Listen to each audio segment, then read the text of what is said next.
Preferential capital. Preferential capital भी एक source of fund है विच the company raises when the company is in need of resources, is in need of funds. इसका cost of capital हम लोग किस तरह से निकालेंगे, आइए आगे डिस्कस करते हैं। The rate of dividend is fixed in advance in case of cost of preferential eight the time of their issue. इसका मतलब है कि प्रेफरेंशियल कैपिटल का डिविडेंड जो है वो पहले से ही फिक्स रहता है। ऐसा नहीं है कि कंपनी उतना प्रेफरेंशियल होल्डर्स को उतना डिविडेंड देगी जितना वो ठीक समझती है, ऐसा नहीं है। प्रेफरेंशियल कैपिटल के अगेंस्ट में जो डिविडेंड है that is fixed when the company makes such issue. तो यहाँ पे कॉस्ट ऑफ कैपिटल जब हम लोग निकालेंगे तो ये जो फिक्स्ड रेट ऑफ डिविडेंड है ये ही है जो कंपनी इंटेंड करता है to pay to its preferential capital. What I mean is cost of preferential capital is the rate of dividend which the company intends to pay to its shareholders. So यहाँ पे क्योंकि dividend का जो rate है वो fixed है, so calculation of preferential capital जो है ये टू सम एक्सटेंट सिमिलर होता है कॉस्ट ऑफ डेट कैलकुलेशन जैसा। लेकिन यहाँ पे डिफरेंस ये है कि जो कॉस्ट ऑफ डेट है, जो डेट या डिबेंचर्स या लोन के अगेंस्ट में जो इंटरेस्ट का रेट होता है वो जो है वो चार्ज होता है अगेंस्ट प्रॉफिट। मतलब हम लोग जब profit and loss account prepare करते हैं, so profit and loss account में हम लोग इंटरेस्ट ऑन लोन या interest on debentures, interest on debt हम लोग डेबिट करते हैं। सो इसका मतलब ये है कि टैक्स पे करने के पहले वो चार्ज है on profit. Charge on profit का मतलब है कि ये खर्चे जैसा हम लोग डील करते हैं, ट्रीटमेंट करते हैं। लेकिन in case of payment of dividend we do not practise that. हम लोग जब डिविडेंड पेमेंट करते हैं तो ये पेमेंट जो है ये आफ्टर पेमेंट ऑफ टैक्स होता है। मतलब there is no adjustment of tax when we pay dividend. इसका मतलब ये है कि when we pay dividend it is not actually charge on profit but it is an appropriation of profit. Now charge का मतलब क्या होता है, वो होता है कोई भी एक्सपेंस को जब हम लोग प्रॉफिट से माइनस करते हैं, और एप्रोप्रिएशन का मतलब है प्रॉफिट को बांटना। प्रॉफिट कहाँ कहाँ बट रहा है उसको हम लोग एप्रोप्रिएशन कहते हैं। जैसे profit and loss appropriation account में हम लोग ये दिखाते हैं कि एक पार्टनर, जितने भी पार्टनर्स है एक फर्म में, हर एक पार्टनर को कितना प्रॉफिट का शेयर मिलता है। सो डिविडेंड जो है, प्रेफरेंस डिविडेंड जो है, ये भी एप्रोप्रिएशन ऑफ प्रॉफिट है, ये चार्ज नहीं है। So therefore no adjustment for tax is made while calculating cost of preferential capital। and क्योंकि cost of preferential capital में टैक्स का कोई भी एडजस्टमेंट नहीं कर सकते, तो इसका जो कॉस्ट है it is substantially bigger than cost of debt. Cost of debt से सब्सटैंशियली बिगर इसलिए ये रीज़न है कि कॉस्ट ऑफ डेट पे करते टाइम हम लोग को टैक्स का एडवांटेज मिलता है, but we do not get that advantage when we make payment of preference dividend. So that is why it becomes substantially expensive than cost of debt. So यहाँ पे और एक चीज़ ध्यान में रखना है, डिविडेंड फिक्स तो है, तो क्या डिविडेंड फिक्स है इसका मतलब क्या हर साल देना पड़ेगा even if company is making no profit? No, it doesn't mean that. It means when the company is making profit only then that fix rate of dividend is to be paid. But what happens to the period or years when when the company is unable to pay dividend? In those years, in those periods, dividend जो नहीं payment हुआ वो accumulate हो जाता है, वो जमा हो जाता है, और वो डिविडेंड को उस पीरियड में पेमेंट किया जाता है जिस पीरियड में प्रॉफिट होता है, company is making some profit. Preferential capital दो तरह के होते हैं। There are two kinds of preferential capital. One is redeemable और रीपेबल, मतलब जो मैच्योरिटी पीरियड के बाद उसको वापस रीपेमेंट किया जाता है, और एक है इरिडीमेबल या इरीपेबल। सो इरिडीमेबल का मतलब है when preference shares are issued for infinite period, for perpetuity, मतलब जिसका कोई मैच्योरिटी पीरियड नहीं है. So let us first discuss cost of irredeemable preference share कैसे कंप्यूट किया जाता है. So cost of preference share capital which are irredeemable in nature, the formula is KP equals D/S. KP का मतलब हो गया cost of capital of preference share capital, D का मतलब यहाँ हो गया रेट ऑफ डिविडेंड और एनुअल प्रेफरेंस डिविडेंड, और S का मतलब हो गया इशू प्राइस, जो शेयर है वो मार्केट में कितने में इशू हो रहा है वो प्राइस. अब बहुत टाइम पे क्या होता है, जब हम लोग मार्केट में शेयर इशू करते हैं तो हम लोग को कुछ ब्रोकरेज देना पड़ता है. वी हैव टू पे some amount of expenses at the time of issue. The examples are say brokerage, commission, and collectively we call them flotation cost. So flotation costs are expenses which are paid when the company is making an issue of preferential capital or any kind of capital. Let us see a question of computation of preferential capital, irredeemable preferential capital. देखते हैं question 1. ABC Limited issues 1008% preferential share capital, irredeemable preferential share capital of the face value rupees 100 each. Flotation cost being estimated at 4%. Find out cost of capital of preferential capital if it is situation 1 issued at par, situation 2 issued at 5% discount, and situation 3 is issued at 10% premium. So let us see how are we actually computing it. So the formula we already know is KP equals D/S, where D is the rate of dividend or annual preference dividend and S is the issue price, that is net cash proceeds from issue of preference share capital. So let us see situation number 1, issued at par. So the formula remains constant, ठीक है, D/S ही है. सो D मतलब हो गया dividend, यहाँ पे 8% irredeemable preference share है, 8% of ₹100 मतलब होता है 8 रुपया. So 8 and divided by at par है. पार का मतलब होता है when preference shares are issued at ₹100, जितना फेस वैल्यू है उसी में अगर आप इशू करते हैं मार्केट में प्रेफरेंस शेयर्स को, then we call them issued at par. So 100 रुपये का प्रेफरेंस शेयर को 100 रुपये में ही हम लोग इशू कर रहे हैं, तो वो एट पार हो गया. So the formula is 8% of 100 divided by 100 होना चाहिए, लेकिन यहाँ पे फ्लोटेशन कॉस्ट है 4%. 4% will be calculated, 4% will be calculated on face value. So 100 का 4% इज 4 रुपीज़. तो 100 से 4 रुपीज़ फ्लोटेशन कॉस्ट में चला गया एज एन एक्सपेंस, बचा 96. सो ₹8 डिवाइडेड बाई ₹96, मल्टीप्लाई करना है इसको 100 से, and then we are getting 8.33% of cost of preferential capital in situation number 1. Situation 2. Situation 2 में क्या है, डिस्काउंट में इशू हो रहा है 5% का. Again the formula remains constant D/S.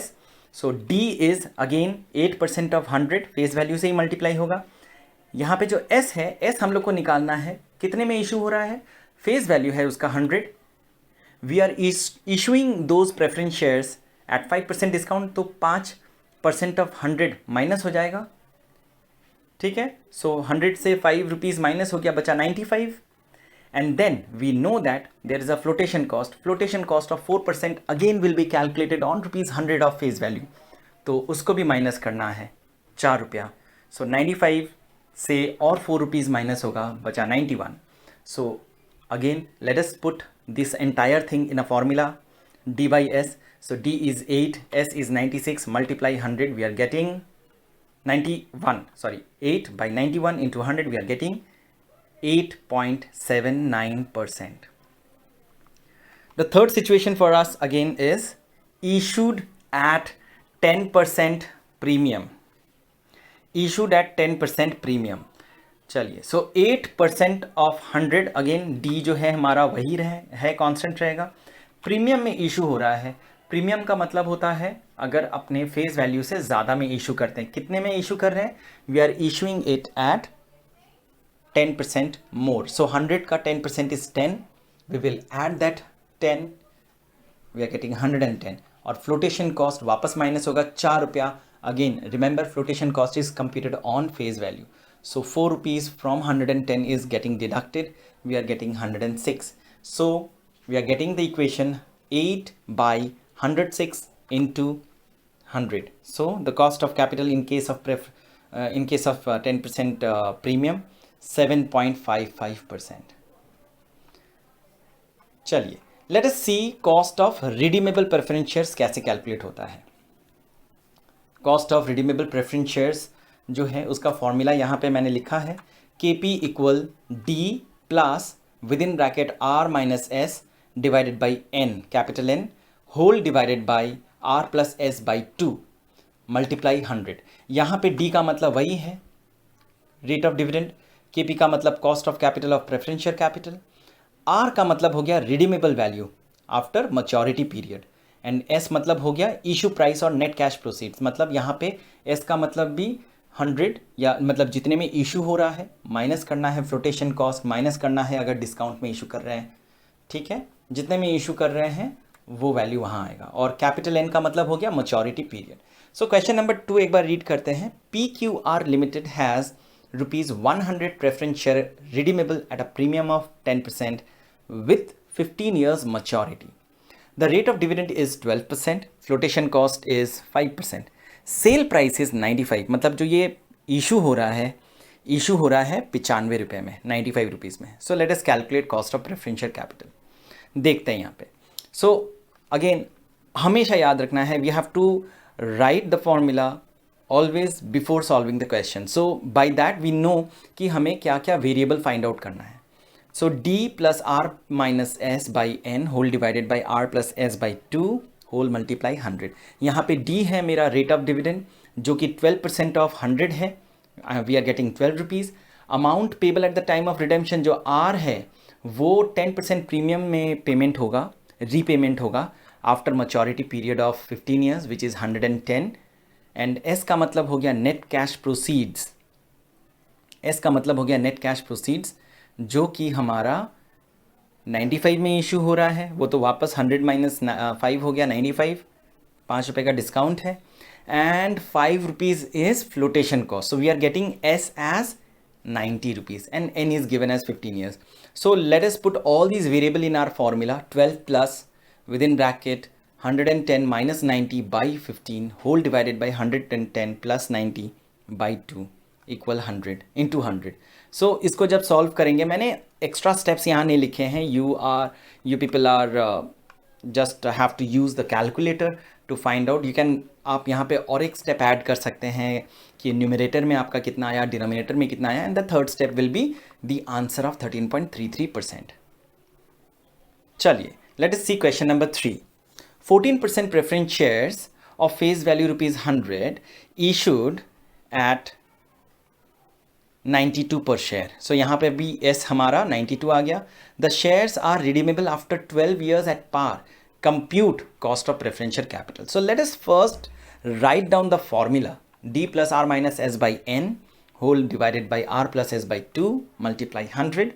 So यहाँ पे हमारा जो dividend है it is 14% preference shares. So 100 का 14% is coming to 14 rupees. Redeemable value जो है यहाँ पे एट पार है, 100 में रिडेम्पशन होगा. इशू जो हो रहा है it is at 92 rupees and the number of preference number of years for maturity is 12.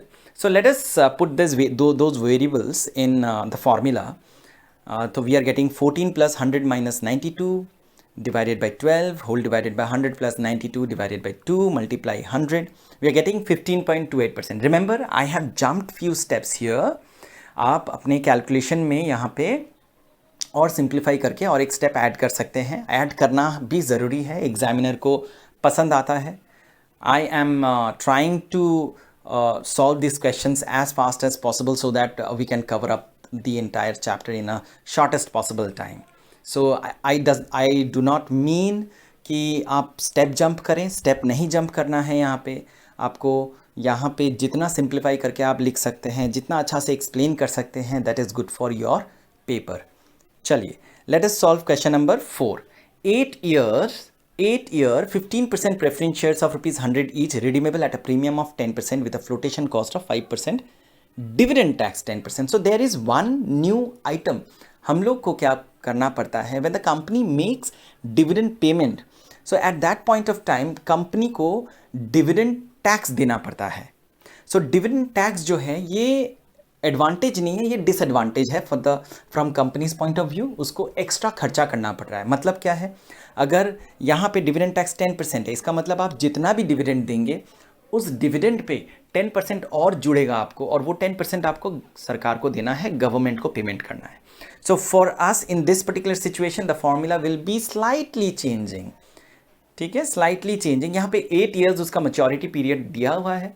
So slightly change क्या हो रहा है, डी के साथ 1+t लिख रहे हैं हम लोग यहाँ पे. ये जो 1+t है, ये जो t है, this is our corporate dividend tax. We can also write 1+td dividend tax, तो वो भी हम लोग लिख सकते हैं. तो कोई बात नहीं, आपको जिस तरह से इसमें रिप्रेजेंट करना है अलग अलग अल्फ़ाबेट्स देके आप कर सकते हैं, as long as it is making sense.